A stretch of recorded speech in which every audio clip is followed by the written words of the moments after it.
All right. So, good morning, everyone, and thank you for joining us today. I know it's a busy day with Election Day for everyone. My name is Melissa Wright, and I serve as the Executive Policy Director here at Pennsylvania's Department of Community and Economic Development. We appreciate the interest in today's discussion on opportunity zones and Pennsylvania's redesignation process more broadly. And we know that there's significant interest from a whole host of stakeholders from municipalities to counties, economic development organizations, and just across the Commonwealth. And so we're really grateful to have all of you here today. Today's webinar is intended to provide an overview of the updated federal opportunity zone legislation, discuss what's changed since the original program, and outline Pennsylvania's process for census tract designation. We'll also be talking about some best practices from what we learned from the first time around and some case studies as well. I'm also excited to be joined today by Kenan Fikri from the Economic Innovation Group, who will provide context and background on the Federal Opportunity Zone program and some lessons from OZ 1.0. Following the presentation, we will reserve time for questions and answers. We may not be able to address everyone's question during the session today, but we do encourage participants to put those questions in the chat and then also keep engaging with the DCED Opportunity Zone team as the process moves forward. As we begin, I also want to note that while the statutory framework for the updated OZ program is established, there are some guidelines that we're still waiting for, and that will evolve as federal guidance is released. So please continue monitoring our website, and we'll provide updates on those as well. As I mentioned earlier, we are recording today's session, and it'll be available on our website afterwards for review, and we will share the slides as well. So with that, I'll turn it over to Kenan to get us started. Thank you very much, Melissa, and team. Thanks for having me today. So I'm pleased to be with you all to share some background on opportunity zones and what folks in local government and communities need to know now. First, a little bit about myself and Economic Innovation Group. So we're a think tank focused on economic development based in Washington, D.C., and we were kind of involved in hatching the original idea behind opportunity zones now a little more than a decade ago. We've been closely following its implementation and kind of emerging best practices at state, local level, and in the private sector in the years since. And we've recently, published a whole range of resources and guides and documents to try to help stakeholders kind of understand OZs and make the most of this, potentially powerful federal tax tool. So if you could go ahead and take us to the next slide, thanks. So OZs matter, at its simplest because, they are, helping capital show up for communities. The Treasury Department reports that more than $100 billion in direct private capital coming in the form of equity investment has been invested in OZs through the incentive since it was first enacted at the very end of 2017. And this $100 billion, it's equity, right? It's joined by debt, by grants, and lots of other financing. So it has a high leverage ratio, which means a lot of capital has come, in some cases quite quietly, but still significantly through the OZ incentive into designated communities all across the country. And in fact, roughly 3/4 of all tracts that governors designated back with OZs 1.0, by which we mean, OZs that were enacted in the Tax Cuts and Jobs Act of 2017, which governors nominated in 2018. 3/4 of all those designated census tracts have seen investment through the incentive. And just one measure of the impact that that's had on the ground is that we've seen the rate of housing unit growth in opportunity zones more than double in the years since designation. So that's having a especially large impact on the housing supply margin in communities across the country. Next slide. So this data at the state level is only available through the end of 2022, but to give you a sense of really how much investment flowed through OZs in those first 5 years of the incentive, communities in Pennsylvania registered $1.5 billion in OZ investment.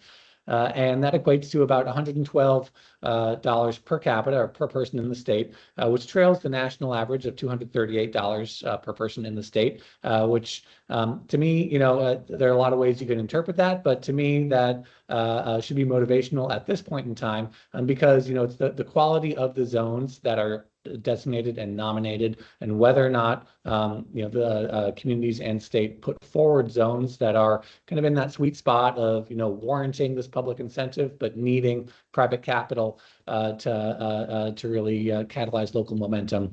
Nominating those zones that are able to attract capital does matter in equations such as this. Next slide, please. Yes, so thanks. Yeah, we can skip right here. I want to break down OZs for folks who are new to the incentive into kind of the who, what, where, and how they work. So first, who are OZ investors? Who are we talking about here? The actors who may be utilizing this federal tax incentive. So opportunity zones, offers, it's a series of capital gains tax incentives. We'll go into those in a couple slides, but that means that it's any entity who faces a capital gains tax liability is a potential OZ investor. So that's the direct investor pool we're talking about here, and the direct kind of people this incentive is trying to reach to motivate to place capital and make investments in designated communities. These can be individuals, they can be corporations, they can be institutional investors like insurers, private equity, almost literally by definition, as well as banks who maybe have their own capital gains or manage those on behalf of others, or even landowners. And again, anyone who faces a private actor who's a capital gains taxpayer is a potential eligible OZ investor. Next slide, please. Where are these opportunity zones? So these are low-income census tracts that are designated by governors.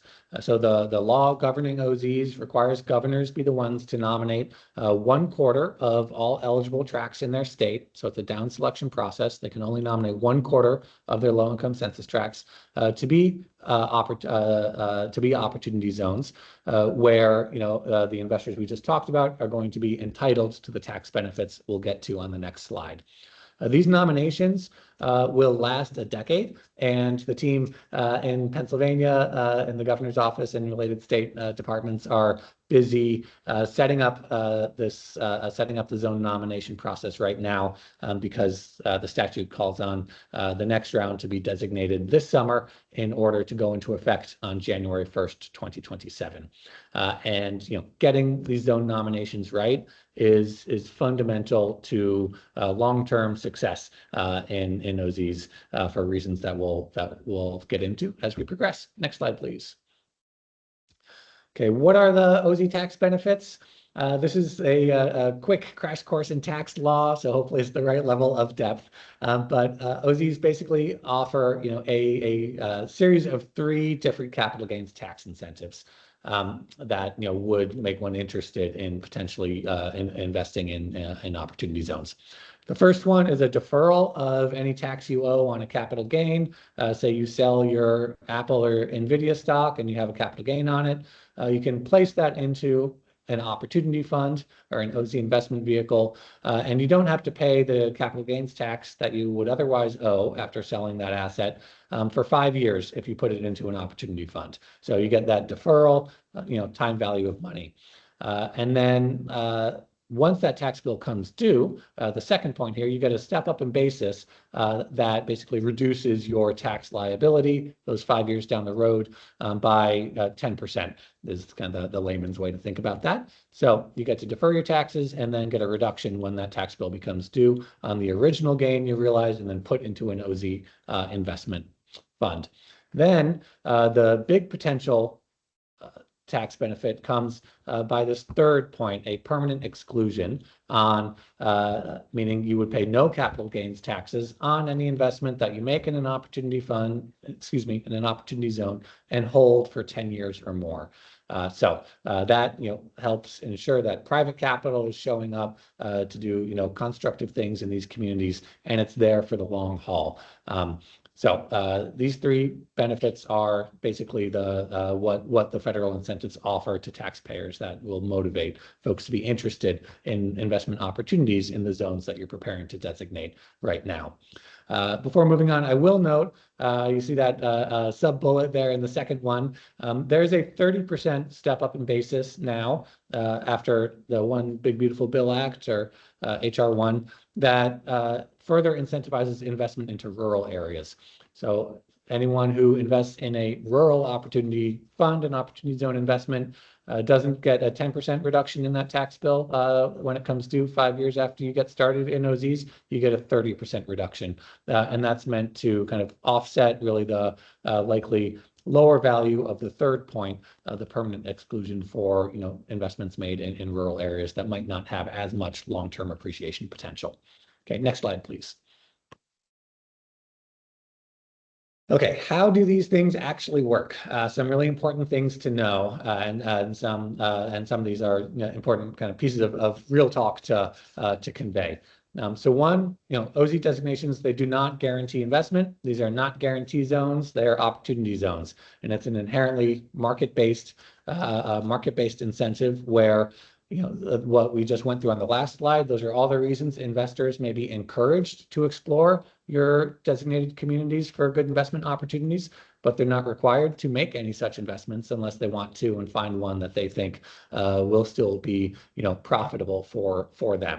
So these do not guarantee investment. What they do is that they reward investment in designated low-income communities by increasing the potential returns investors can expect on successful investments in those zones.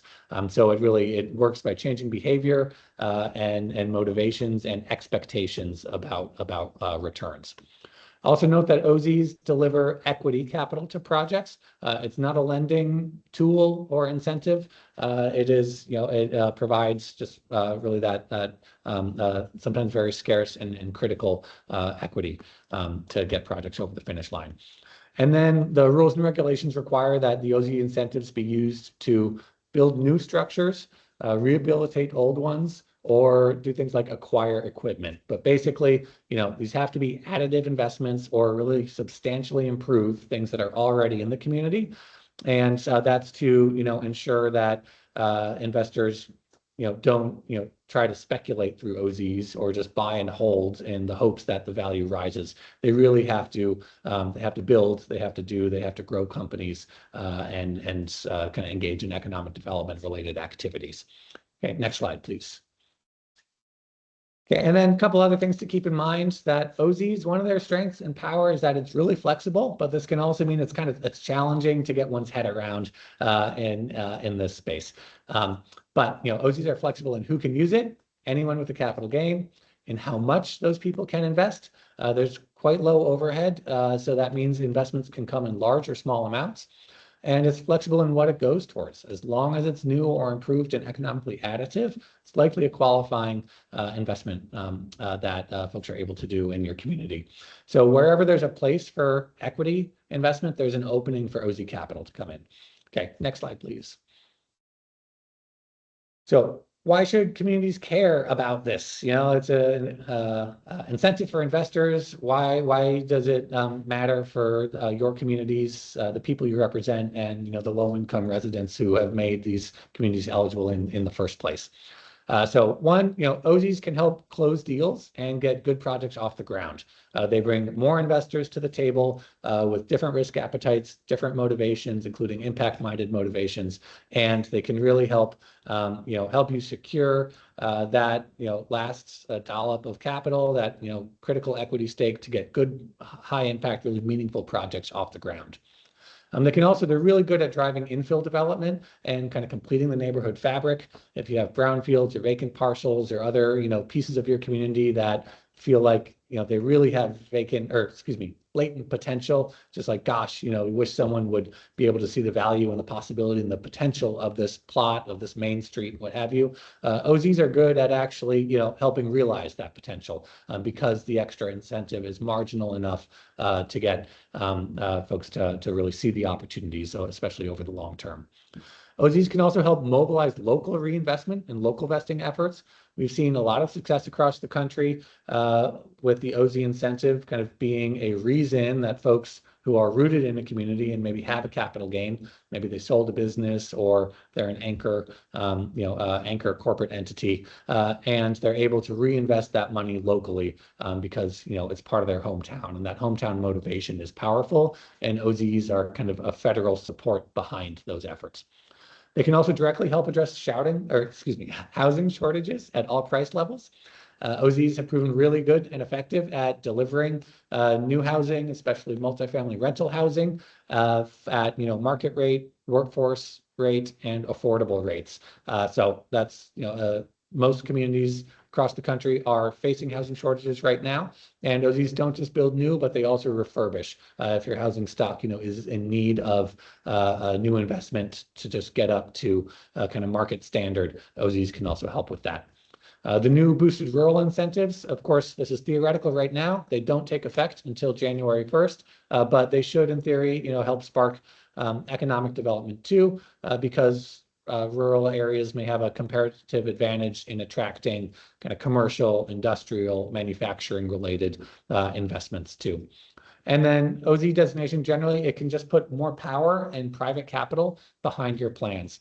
And when you're thinking about which zones you want to designate, I'd really encourage you to think through, what are the corridors you've already identified, or the plots or parcels or neighborhoods where there's a long-term public, civic, nonprofit, like community-led effort at revitalization that private capital can really boost and help come to fruition.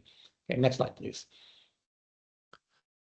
So making this a little more concrete, here are some sample opportunity zone investments that have already taken root over the past several years throughout the Keystone State. We have, Erie, Pennsylvania has ended up being a almost national case study and proving ground of the OZ concept, in part because they had a really strong downtown development corporation, active and primed and ready to go with great plans when OZs was first enacted. And they also had an anchor investor in the form of Erie Insurance Company that had proprietary capital gains that it wanted to reinvest into its hometown. And since they've built beyond that base, brought in outside capital, but OZs have been fundamental to the downtown transformation and redevelopment of this small city in Western Pennsylvania. Down in Lancaster, an old grocery store that had gone out of business in a main kind of plot has come back as very affordable housing thanks to OZ investment.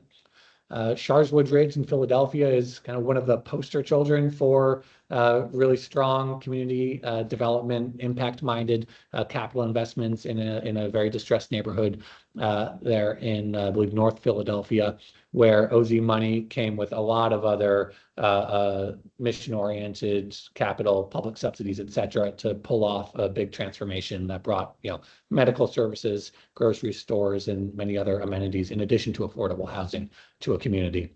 And then in downtown Bethlehem, another kind of case study of OZs in action is this Brinker Lofts investment, where it was an old historic building, cold storage facility, that a bank, PNC Bank, utilized its own equity to invest in and refurbish and turn into apartments and housing in a critical corner of downtown Bethlehem.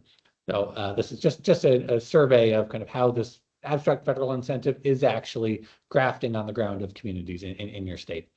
Next slide, please. So kind of what worked in Opportunity Zones 1.0 and what does that mean for Opportunity Zones 2.0? And how should that inform your zone designation strategies and what you're advocating for with the governor's team over the next weeks and months? So what worked on the left? And some of these I've already mentioned, but the OZ incentive is really good at delivering kind of new or substantially improved and refurbished multifamily rental housing. So these are areas that are zoned for density and on which people are able to build dense housing, including workforce housing, and also mixed-use developments. A lot of these, multifamily projects, of course, have residences up top, and then retail and street level, amenities on the ground floor. Some can have childcare, pharmacies, grocery stores, et cetera. Those mixed-use developments are also quite common in the OZ space. As we saw with the Brinker Lofts and even all those downtown, historic storefronts and spaces in Erie, OZs are really good at adaptive reuse and historical rehabilitations.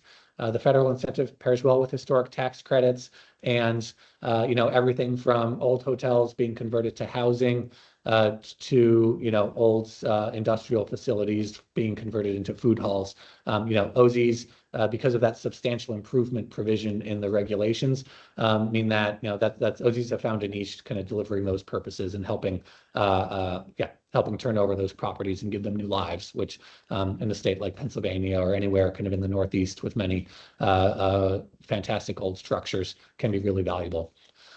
There's also real estate for commercial purposes. OZs, have so far not exclusively been delivering kind of equity investment for real estate, but definitely significantly so. But that's not just housing. That can be, investing the new space for a manufacturer or a new space for some sort of commercial tenant to rent or lease. And I'd think through, where maybe you're zoned for that sort of commercial expansion. Maybe you're on a highway or there's a new industrial park and you might want to build new kind of spec industrial space. OZ money can build that space as well. OZs are really good at infill development for reasons I mentioned earlier. And large investments by large investors were very, very common, I think, in OZs 1.0. Not everything, as we'll get to, but that kind of worked quite seamlessly. So pretty big dollops of cash with from large investor entities. What kind of worked? We had deeply affordable housing. Often this was like the OZ incentive wasn't enough to deliver this. It had to combine with things like LIHTC, as in the next bullet, or public money. But it was part of, and it can work very well as part of a capital stack for deeply affordable housing. But it's not something that OZ incentive alone is going to deliver in large quantities in most cases. That rural, industrial, and commercial development that I've mentioned, we expect that to improve and there to be significantly more of it with OZs 2.0, in part because of those extra rural incentives I mentioned earlier, and combine that with kind of other tax incentives that were in the One Big Beautiful Bill Act last summer that just encourage industrial development. We think that those should come together to be meaningful. There were a lot of small investments by small scale investors, but I'd say it's an area that we hope to continue, seeing the market build around and mature around, and these to scale. And we also hope that there are more ways for like individual retail investors to contribute to funds, like many small investors contribute into funds to kind of diversify. Maybe they can't be OZ investors themselves, but they love the idea that, they can't be OZ fund managers themselves, but they love the idea of using OZs to invest in their communities. We didn't see a lot of those kind of small scale pooled investment vehicles the first time around, but it is possible. And we hope that as the market matures, we'll see more of that. And then lastly, kind of CDFIs, those are community development financial institutions, folks in the impact investment sector. Those who got engaged were instrumental in making sure that this tax incentive, capital gains tax incentive, actually did deliver for low-income residents in communities. But large swaths of the sector, maybe because they're usually engaged in lending or debt products or only working with small businesses, didn't really touch OZs. And I think that was a missed opportunity to exert leadership and help OZ investors understand how to engage with communities and how to be good partners. So we expect that to improve in OZ 2.0 as people learn more. Okay, what did not work? And this is useful information too for you as you're nominating zones going forward. OZs and single family homes, especially for sale, the incentive is not a good match for reasons I won't get into right now for time. But if you have a census tract that's zoned purely for single family housing, chances are that will be a wasted OZ designation. Yes, it might qualify, might be quite needy, and on paper, very, a great candidate for OZ status, but in reality, OZ investors are very unlikely to be able to do much to anything in a neighborhood like that. That's single family, especially where you want the stock to remain, for purchase for residents. So avoid single family zoning only tracks generally.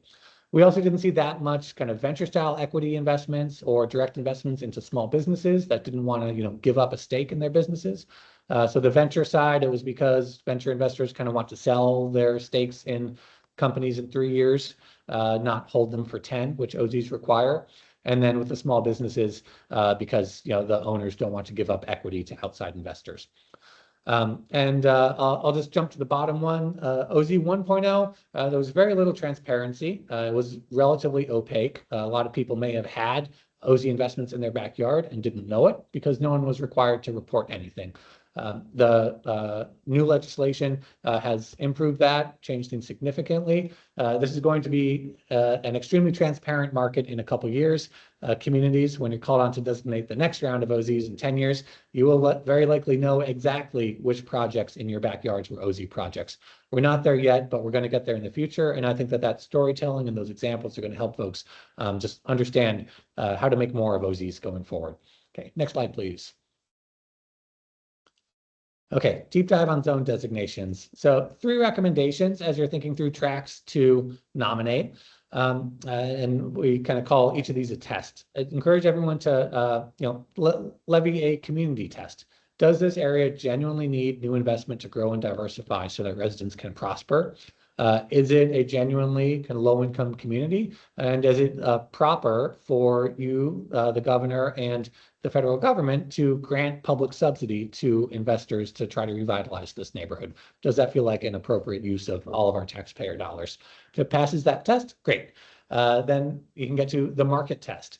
Again, these are not guarantee zones. So do these areas have a reasonable chance of attracting private capital and putting it to good use within the policy's timeline? Are there some signals of investor interest, or is it so rural and isolated and needing basic infrastructure that it's really unlikely anyone's going to be able to find a near-term investment opportunity there? Or even in urban areas, is it so potentially disinvested with extremely high crime rates and rates of population loss that it's probably needs a different set of public policy interventions before this marginal private incentive is likely going to be effective in turning it around. And then lastly, the policy test. Are local investment policies, or are local policies investment friendly? Can you build in this community? Have you gone out of your way to try to make it easier for folks to permit and gain approval to build something in the community? And yeah, do you have other policy tools that you'd like to align with opportunity zones in order to just kind of help them all reinforce each other? Okay, next slide, please. Okay, then some key questions for local leaders to think through as you are examining eligible zones in your districts and your communities. And many of these are related, right? Where do you wish to channel development? And maybe you've already invested in infrastructure or enacted zoning reform in areas in the target areas that are already on your radar. Do you have priority neighborhoods for economic revitalization, especially maybe where you're open to investors coming in and delivering mixed income and market rate housing? Think, downtown revitalization or redevelopment strategies in small towns or cities. That might be wholly appropriate and exactly what you need. And yeah, so are there anchor assets, or are there tracts that have been primed for housing and commercial development already? Then think through where are your brownfield sites and the greatest potential for infill development, because again, OZs can be powerful in it's a marginal incentive, but still powerful enough to tip those into viable investment sites and opportunities ahead. And then, where are there opportunities for workforce housing along transit corridors? Where can you help bring housing supply to manage population growth? And then this last point, we can talk about a little more too, where does the county or city or local government related entity have land that could be contributed to high impact projects? Because that can give you a real lever with private investors to shape what investment flows going forward. Okay, next slide, please. Okay, from your state, Allegheny County, this has a really nice kind of integrated OZs and zoning platform. So you can see, I encourage others to do this too, because that way you can see, okay, this is an eligible census tract, but it's a cemetery surrounded by single family homes that, where there's no real investment opportunity. You can eliminate that and focus your selection process on other zones that might be better candidates. Next slide, please. DC was also, especially if you're a larger jurisdiction that has a number of tracks to choose from, in the 1.0 cycle, they had a really robust process that any local government can follow, where they removed outliers and noise, things that shouldn't really be eligible. They identified tracks with commercial land. They layered over a number of city programs and priority investment areas. They got input from neighborhood commissioners, from the community at large, and yeah, they just kind of stacked and spliced and diced and tried to triangulate with all the available sources of information, and they came up with a very well vetted set of zones that did prove quite successful in attracting capital going forward. Okay, next slide, please. Okay, now a couple kind of before we bridge to the next elements, I want to leave you just with a couple case studies of ways that communities can help drive impact through OZs to get you thinking even now to kind of what comes after you nominate zones. How do you what might this tool look like in successfully designated communities over the next 10 years, and how can you help shape outcomes? So think through what you can directly contribute to potential projects. And again, this should inform the tracks that you nominate too. Like, do you have site control? That can be extremely powerful. And then permitting and approvals, of course, that is directly within the remit of local governments. And OZ investors, because of the law, the rules and regulations governing OZ investment, they're really sensitive to certainty and timelines. So it's a really almost no or low cost way to make yourself more attractive to potential OZ investors, to make it more certain, maybe with by right approvals for certain types of projects or things like that, that they'll be able to go over the finish line, or by guaranteeing that their permits applications will even be reviewed on a particular timeline, because in order to not fall foul of the IRS, they do have to deploy capital on certain fixed timelines. So again, where might you have publicly owned land or ground leases that, or where you might be able to offer ground leases that could help improve the economics of a project? And if you need space as well, where could you work with an OZ investor and almost be a guaranteed occupant, very reliable occupant that could again help the long-term financing of a project get over the finish line? And then other tools to kind of drive investment towards impact include, everything in your traditional development finance toolkit, as well as things like Main Street programs or small business grant programs if you want to connect local businesses to new storefronts that are opened in OZ investments or things like that. Assembling parcels and remediating them to get them ready for development. And then, helping communities build capacity or kind of forge a local investment ecosystem around OZs or beyond kind of are all kind of good ways to engage going forward. Okay, next slide, please. Well, one case study that I love that some slides will be shared afterwards, I'll let people kind of dig in and read these bullets in full later, but is Opportunity Alabama, which is a new nonprofit civic organization that was formed around opportunity zones. They kind of saw like there was a void between federal capital gains tax incentive and deep, in some cases, desperate need in parts of distressed rural Alabama for more private capital, and said, you know what, if we don't put these pieces together, no one will, and this will be another federal tool that doesn't deliver for our community. So this entity works statewide, but with an emphasis on rural, very low income and low capacity communities to kind of help make projects, help create prospectuses, do pre-development work on projects, and link projects to investors and cultivate that locally committed investor pipeline of OZ investors across Alabama who can pool capital behind things like a historic hotel in Selma, a new industrial park in the eastern part of the state, converting an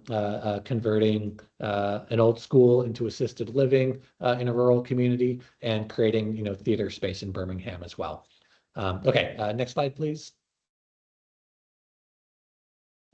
Just over the border in Frederick, Maryland, here's a nice example of where OZ money combined with historic tax credits, state and county incentives, and federal housing loan programs to deliver an adaptive reuse for deeply affordable housing. And here this kind of half independent city, half entity in the the greater commuting shed of DC. And here OZ equity was just really critical in helping close a delicate capital stack.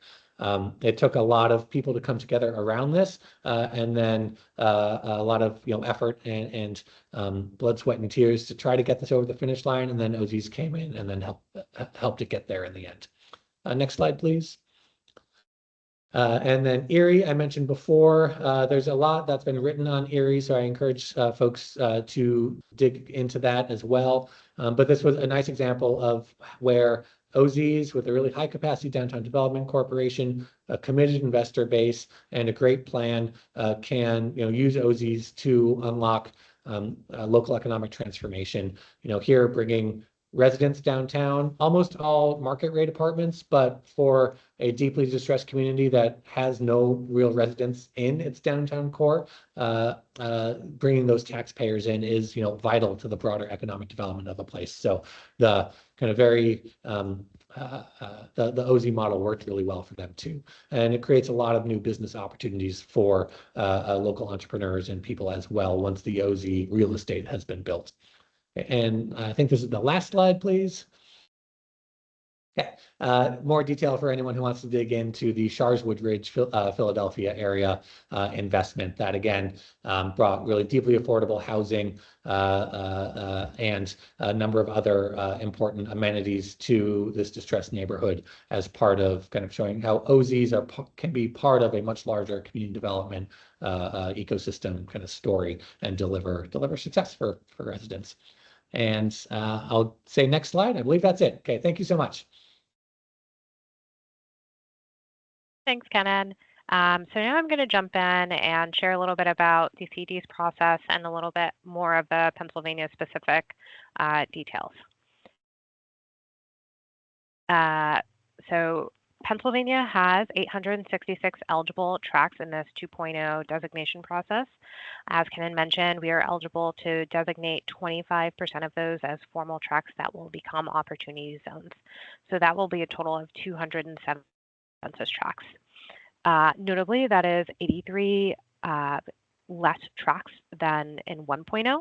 So we will be seeing an absolute decrease in the number of tracts that are eligible, approximately 28%.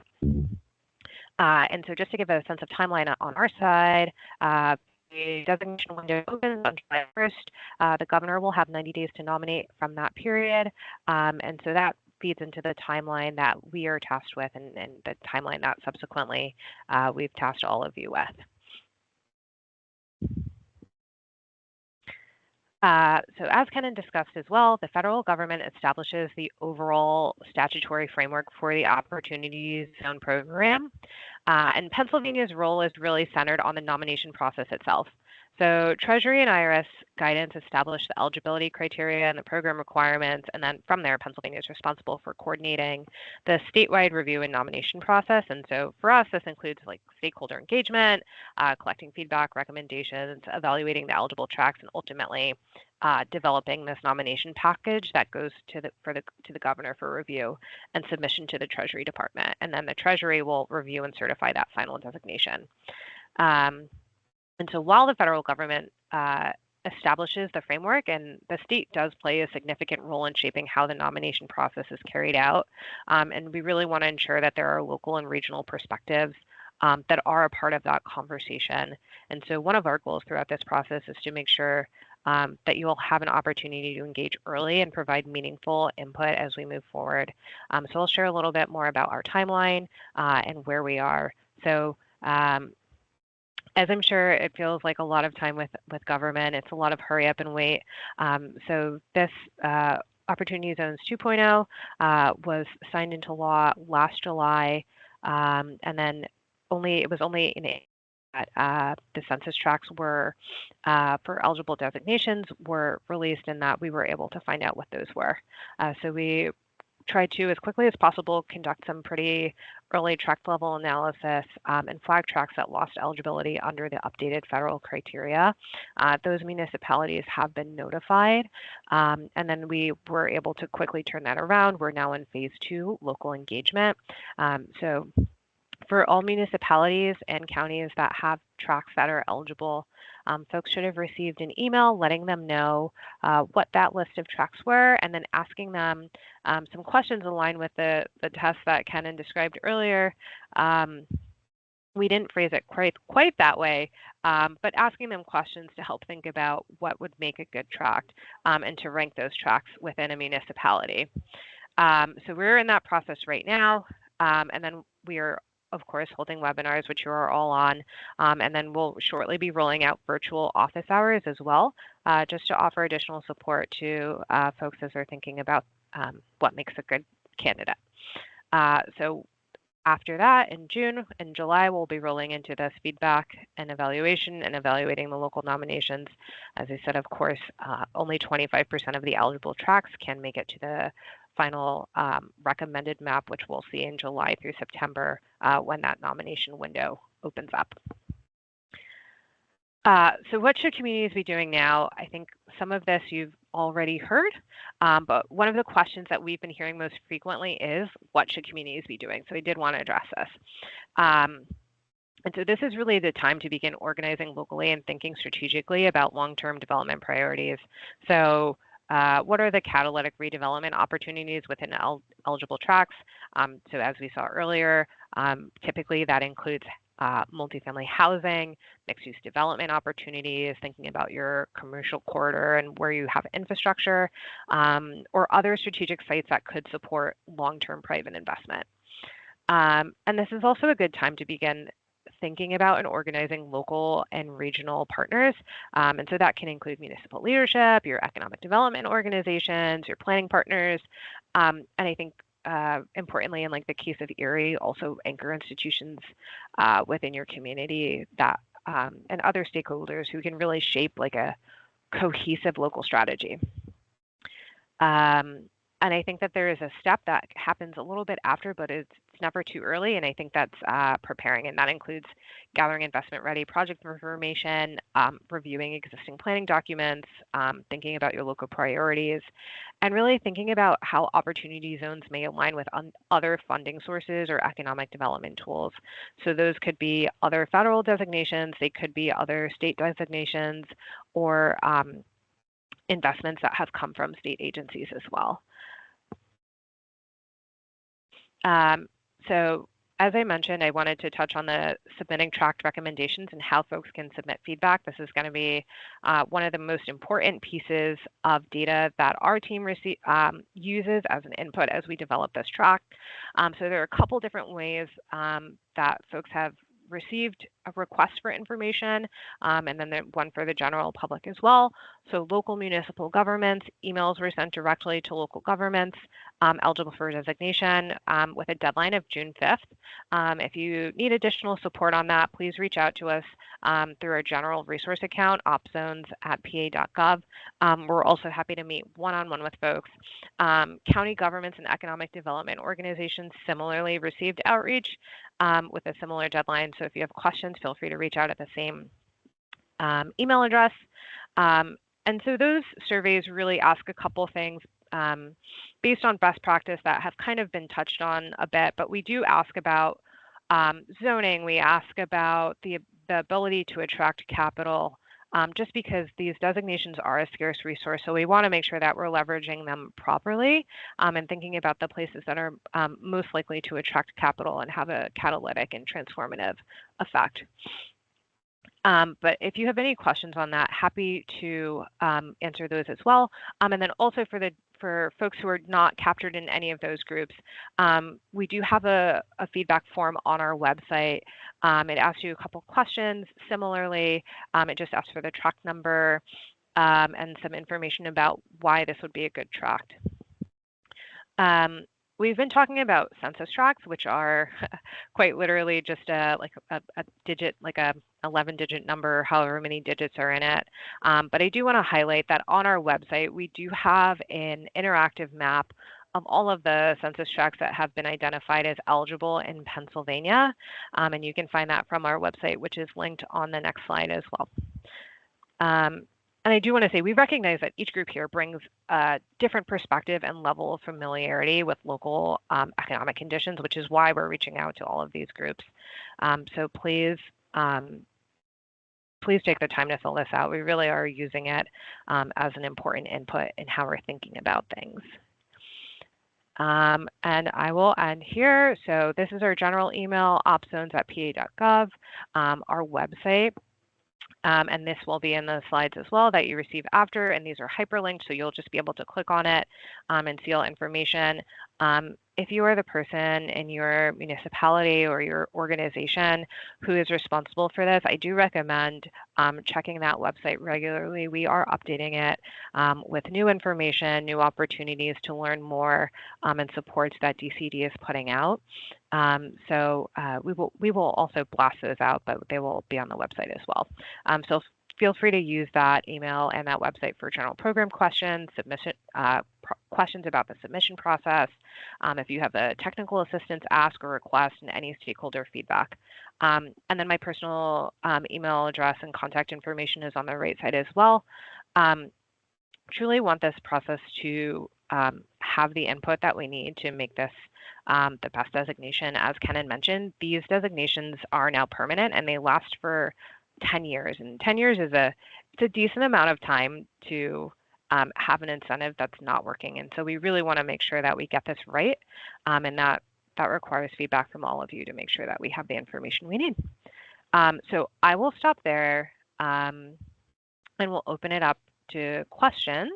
I know we had at least one in the chat, but I will let folks ask anything else, and we'll see what we've got.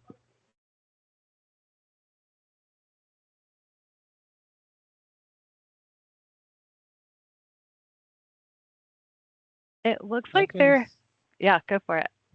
Yeah, I'm happy to speak to the very good rural question while other folks are thinking. So, unfortunately, there is, I mentioned the opacity before. We don't know what investments are taking place out there or what investments have taken place through opportunity zones unless someone raises a hand and puts it in a press release or tries to write a story about it.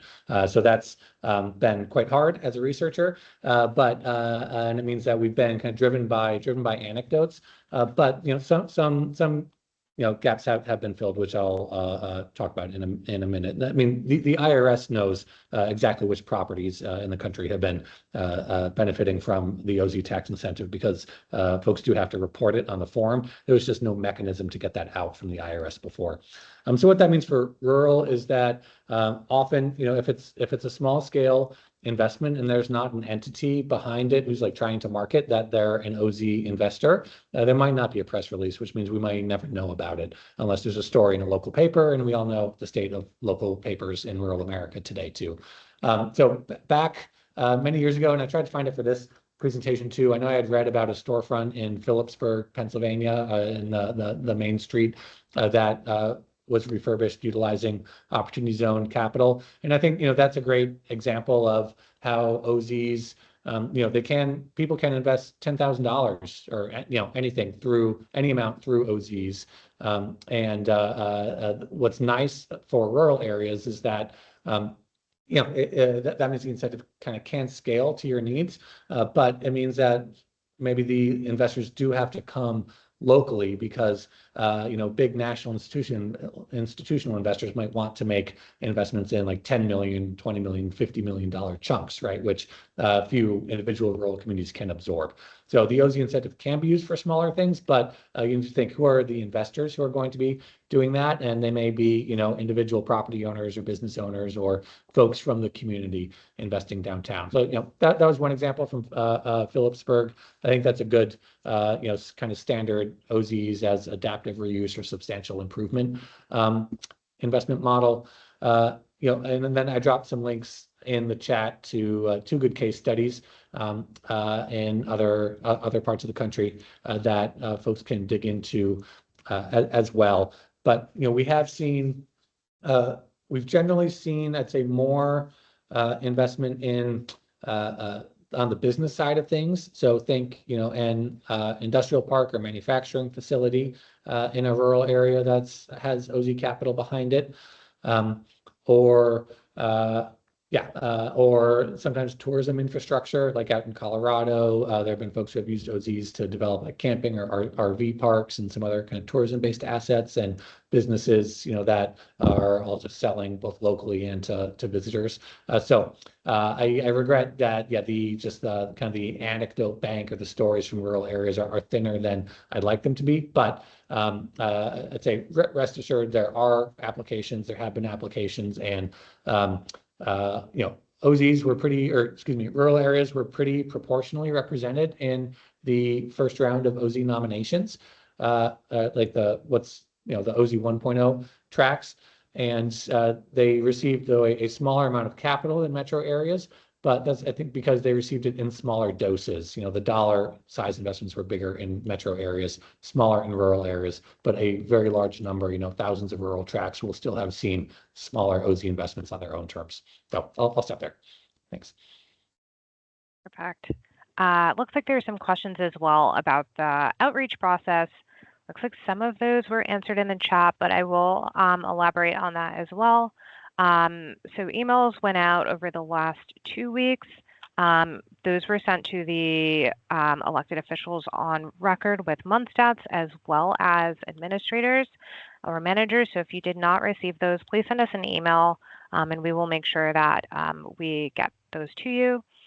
There was a question about whether they could be reshared on this webinar. Those were specific to each municipality because they had your specific census tracts. So if you are worried that you missed something in your email or it didn't get to the right place, please send us an email. We will look into it and make sure that you have that list. And then there was Mark, I see your question here about DCED criteria for choosing the opportunity zone tracts. So largely, best practices aligned to those 3 tests that Kenan described. So we're looking for tracts that are doing a couple things. One, that are ready to receive investment, and that means that they have appropriate zoning where someone would be interested, so that something could be built, and that those things that are being built align with the types of investment that we know that have been received. We're also thinking about the things that we know that receive housing. So also, like, is it appropriate? And the survey that you'll receive asks questions: is it appropriate for multifamily housing? And is it a mixed-use corridor? Does it have infrastructure close by so that you can identify,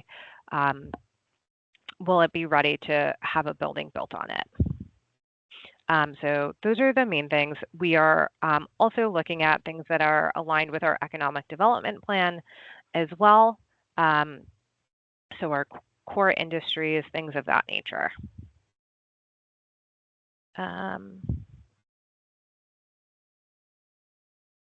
through the chat, see if there are other things.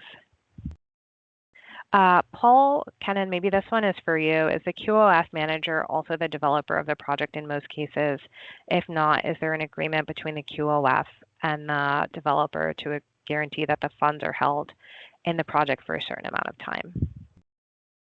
I mean, they can be, but I think typically, they end up just working very closely together. Like often the developer maybe knows that, QoF investment is a substantial portion and so folks of the capital stack, and that things need to kind of proceed accordingly. So it is, but I imagine it's a full range of relationships, whether in some cases, it may be the investor themselves that sponsors the closely held QoF that then contributes to the director of the project's capital stack. And I'm less kind of, I have less of a window into the papers in each financial, transaction and arrangement myself. But the informed opinion there is that it can range, but they usually always work very closely together for exactly the reasons that you laid out. And I see one more question from Brian based on 1.0. It says, based on what's been reported about the investment types, what about real estate? Approximately 70%, particularly multifamily housing, is well suited for OZ projects. Secondarily, should we expect the same in 2.0? That's a great question. I'd say I'm not expecting the same for a couple of reasons. One, I think the rural incentives are powerful enough that they should change. I wouldn't say they'd make rural dominant or predominant, but hopefully bring them kind of the market back into balance, like where proportional investment amounts perhaps are close to it to urban areas. And there were some other rural improvements like the substantial improvement test, where that's been lowered or relaxed for some rural investments, which means it should like help rural housing become easier to finance through OZs, because you don't have to invest so much into it that the market can no longer sustain that price point in a rural area. You only have to invest half as much as you would if it were an urban project. So that should help encourage more rural housing investment too. But broadly, also the environment for multifamily development nationally has changed so much since the heyday of OZ kind of 1.0 in 2021 and 2022, where interest rates were low. There was a boom in family formation, and OZs were kind of drafting behind a big boom in multifamily construction generally nationwide. I think, and population was growing, right? With population was growing quite rapidly over those years as well. And now we've gone to total stagnation with just major cutoff in immigration flows. So OZs are a market-based incentive. That means they will follow market signals. And there was a lot of capital just nationally going to multifamily development for OZs 1.0. That's still a major investment class. I don't expect that to go away, but I think that's one reason to think that maybe that's OZ 1.0 OZ 2.0 isn't going to look exactly like OZ 1.0 because of the new rules and because just the broader economic conditions have changed. Thanks, Kenan. And then I did see one question that I had missed earlier, so apologies, Laura. The question was about how are submissions from regions being considered in relation to submissions from municipalities and counties. And the answer there is that really what we're looking for is alignment and coordination. So when we see that a region and a county and the municipality are on the same page, that speaks a lot to us about readiness to work together, coordination, things of that nature. So I won't say that one is weighted stronger than the other, but it's just an indicator that we're using as we evaluate.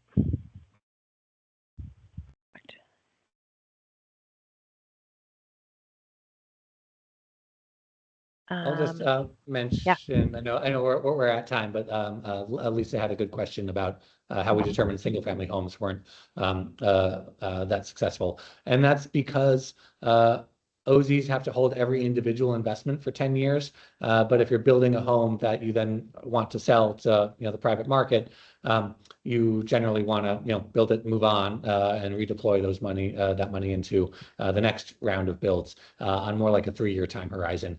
So OZs, just the rules unfortunately don't work that well. We have seen build to rent, where you build it where someone can rent it, and then it gets sold at the end of the rental period, 10 years or more down the road. That's fine with OZs, but that's a different type of investor who wants to do that. It's kind of not the standard single family plug and play development model out there. So I hope that explains why that is, though.